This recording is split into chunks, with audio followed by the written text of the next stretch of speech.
Olá, meu povo, tudo bem? Shalom Adonai.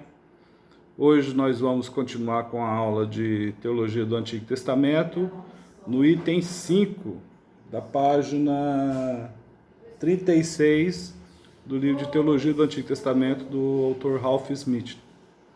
O título da aula é O Reavivamento da Teologia do Antigo Testamento. Tá? É isso que nós vamos discutir hoje. Então, o que causou essa... Vamos lá. O que causou essa súbita mudança aí na teologia do Antigo Testamento? O que trouxe de volta à vida? Qual a principal mudança aí na teologia e nos estudos bíblicos? Foi a precipitação radioativa aí da Guerra Mundial, da Primeira e posteriormente Segunda Guerra Mundial, né? Que colocou aí muitos teólogos aí, seus questionamentos, suas posturas de apoio ao movimento de xenofobia, de discriminação racial. Então, isso aí trouxe um choque muito grande para os teólogos desse contexto, tá? Antes da guerra, da Primeira Guerra Mundial, que vai de 1914 a 1918, 18, 19, uma coisa assim, a atitude que prevaleceu no mundo ocidental, aqui no mundo que nós vivemos, era de confiança no progresso inevitável, né? Tudo estava crescendo, existia toda uma prosperidade, né? A gente vai ver depois mesmo, pós-guerra, na década de 1920, aí tem muita prosperidade. Só no final desse período aí, em 1929, que vai ter uma crise econômica, que foi o crash da Bolsa de Nova York em 1929. Então, a confiança no progresso parecia uma coisa assim inevitável. As pessoas podiam erguer-se de seus próprios esforços de qualquer crise e transformar em meio para alcançar um padrão de vida mais elevado, né? Então, as pessoas, pelos seus próprios recursos, ele poderia ter uma ascensão de vida econômica, social mais elevado. E isso fascinava as pessoas, porque em outros momentos da história eles não tinham essas condições.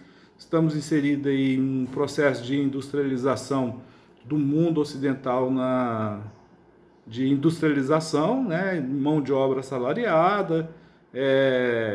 Então, assim, você progressa em tudo, nas artes, na ciência, muita tecnologia, movimento de sindicatos, reivindicações de direitos trabalhistas. Então, tudo isso aí aparentemente era uma espécie de progresso aí na história da humanidade, tá? E as pessoas poderiam aí, diferentemente de outros períodos da história, pelos seus próprios métodos e pelos seus próprios por esforço pessoal aí, ter uma vida melhor. Nesse contexto aqui no Brasil, nós vamos ter um movimento de imigração muito intenso pós proclamação da República em 1889 e promulgação da primeira Constituição do Brasil República de 1891, que permitiu a vinda de muitos imigrantes para o Brasil, sobretudo de alemães e italianos, que vieram em grande massa. Então, em apenas uma geração, ocorreram duas grandes guerras mundiais, né? Esse progresso trouxe essa catástrofe também, com toda a sua destruição, devastação, crueldade, ódio, xenofobia, intolerância em relação àqueles que pensam diferente, alienação, né? Entender que esse período aí as pessoas não têm muita informação, uma grande parte da população ainda é analfabeta, né? Os níveis de alfabetização na Europa só vão ocorrer mais intensamente a partir no final do século XIX, e imagina aqui em termos de Brasil. Então existe uma alienação e uma falta de informação muito grande, né? Nós não vamos ter aí os mesmos canais de informações como nós temos hoje. Então, assim, as guerras, elas vão, de certa forma, fazer uma pessoa vai ficar assim, questionar, né? Por que isso aconteceu, tá? aquela confiança no progresso, na bondade aí, inerentes do ser humano, isso aí foi esmagado pelas duas guerras mundiais, de 1914 e de 1939, ok? É o Barth e o Townsend, eles vão voltar, então, suas reflexões aí para a teologia luterana, para Calvino, né? Vai contar aí com a presença do existencialista Kierkegaard e outros, para procurar ajuda até mesmo na que diz respeito à interpretação das Sagradas Escrituras, tá?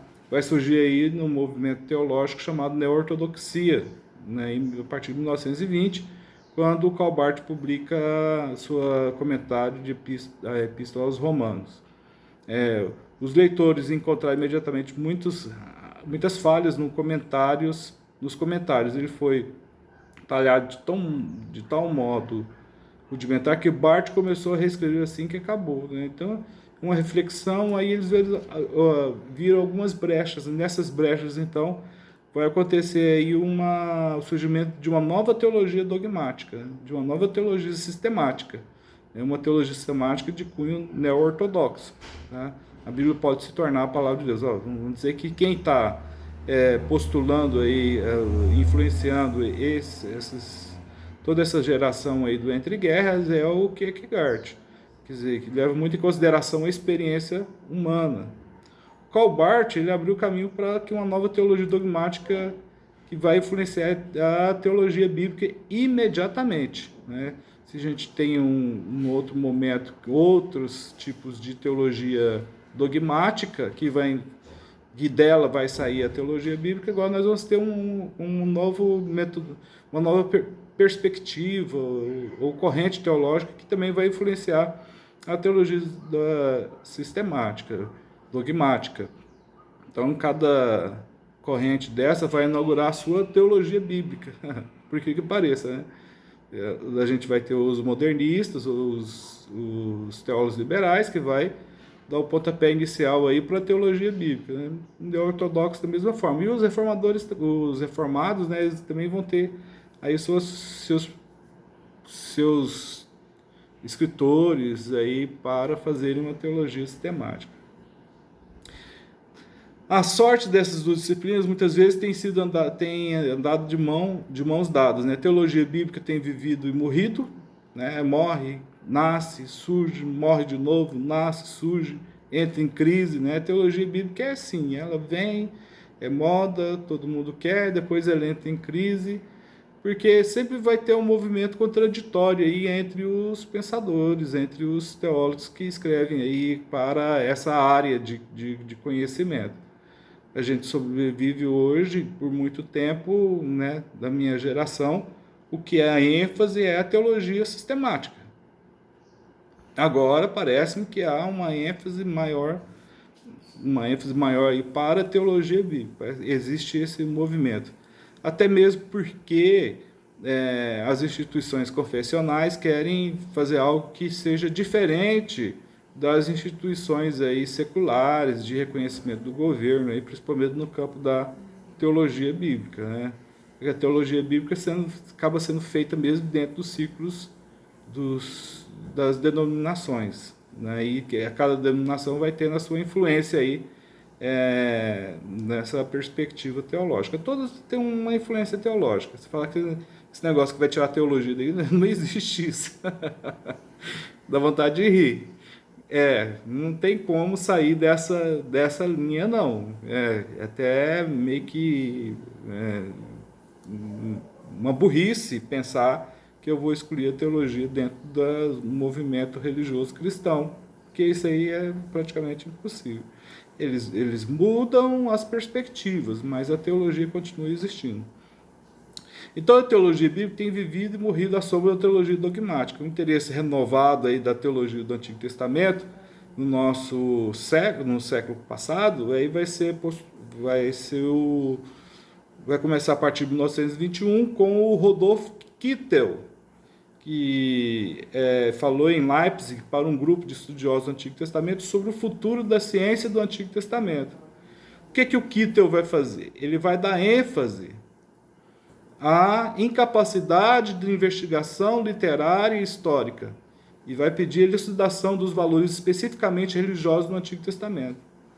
Então, com isso, então, vamos pensar novamente a teologia do Antigo Testamento. É isso que esse cara está falando. Diz que os estudiosos devem apenas fazer uma apresentação sistemática da essência da religião do Antigo Testamento e se aprofundar no segredo do poder divino que nela se baseia. Essa é a proposta dele. Então, vamos alavancar as ideias religiosas e entender o que nisso aí pode trazer de revelação divina, ou de verdade divina, ou da auto-revelação de Deus. É uma razão para esse interesse renovado aí de estudos teológicos do Antigo Testamento, pós Primeira Guerra Mundial, foi o fato de que muitos teólogos e políticos da Alemanha, eles começaram a atacar o Antigo Testamento devido ao movimento antissemita, né, que já existia, e então isso vai influenciar aí quem não é judeu. Tá? Então, muitos protestantes vão ser antissemitas, vão apoiar o movimento nazista, posteriormente com Adolfo Hitler, e essa discriminação e intolerância com relação aos judeus já existia. Então, isso aí fez com que muitos pastores, naquele contexto, abandonassem esse tipo de teologia bíblica e passassem, então, a usar mais como uma teologia dogmática, sistemática. Tá? Na década de 1920, principalmente na década seguinte, a luta na Alemanha concentrou-se no Antigo Testamento e começou a provocar pensamentos radicais sobre a sua importância e seu valor. O Antigo Testamento não serve para o mundo cristão. Que a Alemanha nazista é uma Alemanha cristã. Também é uma coisa que dá vontade de rir. Por que pareça, são cristãos com ódio, com intolerância, com xenofobia, contrariando tudo aquilo que diz o Evangelho. Se você quiser rir, pode rir, porque essa é a contradição do ser humano, né? Nem parece que a gente está bebendo da mesma fonte, que é o Evangelho, que é o ápice da revelação de Deus no Antigo Testamento, no Evangelho, na morte e ressurreição de Cristo. Mas os caras são doidos. Eles pegam isso aí para depois praticar intolerância, né? Diga-se de passagem, no meio cristão há muita intolerância. Muita intolerância. Eu não tenho medo de dizer isso aí. Até mesmo o intolerante que me ouvir falando, ele não vai tolerar os meus comentários. Haja vista que aí tal a intolerância do indivíduo.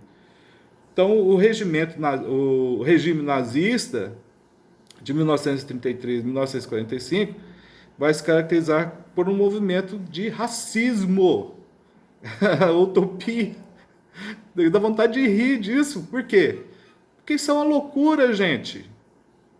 O cara pensar que uma raça branca é superior à outra. A superioridade da raça alemã. Eu fico com vontade de rir, porque isso aqui é muita burrice, é muita coisa sem coerência, sem lógica, ok? Outra questão aí é o nacionalismo, a supremacia do Estado alemão, a tal da raça ariana, camarada branco, loiro, do olho... Desculpa, branco, olho azul, ele é mais do que o outro. Nossa, isso dá vontade de rir, e muito, né? Mas vamos prosseguir aqui. A ênfase na terra, né? Que é a santidade da pátria alemã. Tudo isso existia. Se um nazista ouvir isso nos meus comentários, ele possivelmente vai me procurar para dar um checkmate em mim. Mas, gente, isso é uma insanidade, isso é uma loucura, isso é uma coisa absurda. Que o comportamento humano... A gente olha lá que foi lá na Segunda Guerra Mundial, é repetitivo até hoje. Entendeu? Então, isso por essa razão, tudo que não era alemão, o ariano, tinha de ser isolado, submetido ao controle do Estado alemão. Nesse quesito aí estavam os judeus, com sua Bíblia hebraica, o Antigo Testamento, né? A Tanakh, Torá, Nebim, Ketubim, né?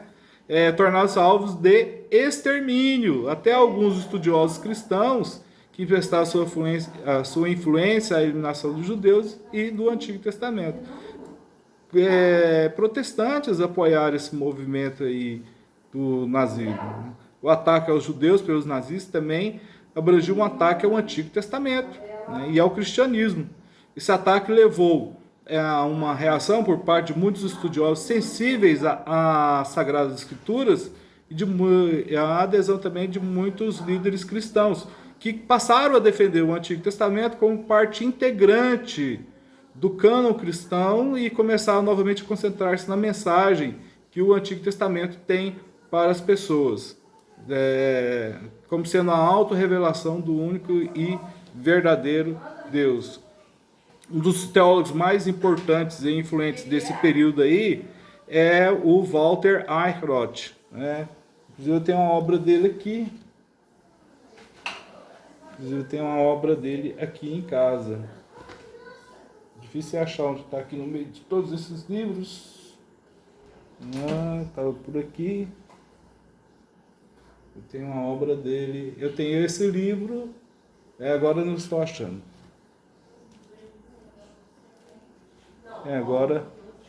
Agora achei. Então, esse daqui vai ser um dos postuladores da teologia do Antigo Testamento, do Walter Eichrott. Vai ser muito importante aí essa obra, ok? Deixa eu deixar por aqui. Então, a teologia do Antigo Testamento. Já tem uma tradução aqui em língua portuguesa.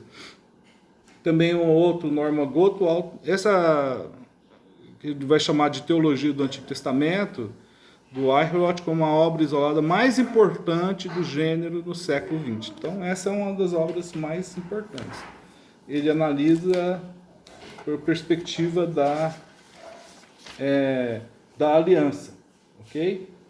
Então, ele começa lá com os nomes de Deus e vai dividir o estudo dele. A tese central dele vai ser sobre o Berit, tá? A aliança de Deus, a relação da aliança, os estatutos da aliança, a natureza da aliança com Deus, os instrumentos da aliança e continuação, a violação da aliança e a consumação da aliança. Então, esse autor aqui é muito bom para, nesse aspecto aí, vai influenciar muitos estudiosos de Antigo Testamento. Ok? Dentre eles, vou destacar o Robert Tantan, que chamou a obra de incomparavelmente maior que qualquer outra obra já publicada no campo da teologia do Antigo Testamento, tanto em termos de simples magnitude como de profundidade e percepção. Eu vejo que o Eichrott fez um trabalho esplêndido, reconhecido por todas as pessoas que leem esse livro. O John Baker, ele diz que sobre a obra do Eichrott, esta é a maior obra já escrita no seu campo, sem comparação. Uma obra em que fé ardente e precisão científica se combinam para dar ao leitor uma experiência viva dessa nova realidade de Deus e do que ele tanto fala. Então aí está a influência que o Eichrott vai produzir aí nesses pensadores. Que o Eichrott estava preocupado com o seu ambiente espiritual e cultural, estava preocupado em passar a história da religião de Israel para a entidade completa em si mesmo, no Antigo Testamento, que tem uma tendência básica e constância em meio a mudanças históricas. O Eichrott sugeriu que a entidade completa em si mesmo é a aliança entre Deus e Israel. Para o Eichrott, a aliança era o conceito central que ilumina a unidade estrutural e a tendência básica imutável da mensagem do Antigo Testamento. A ideia da aliança era mais abrangente que o uso do termo hebraico berit, que era um simples símbolo conveniente da descrição de um processo vivo que começou em determinado lugar, ora a fim de revelar a realidade divina em toda a história da religião. O Kohler, professor em Zurique, era antes de tudo um estudioso de linguística. O Baumgartner vai publicar um léxico hebraico abrangendo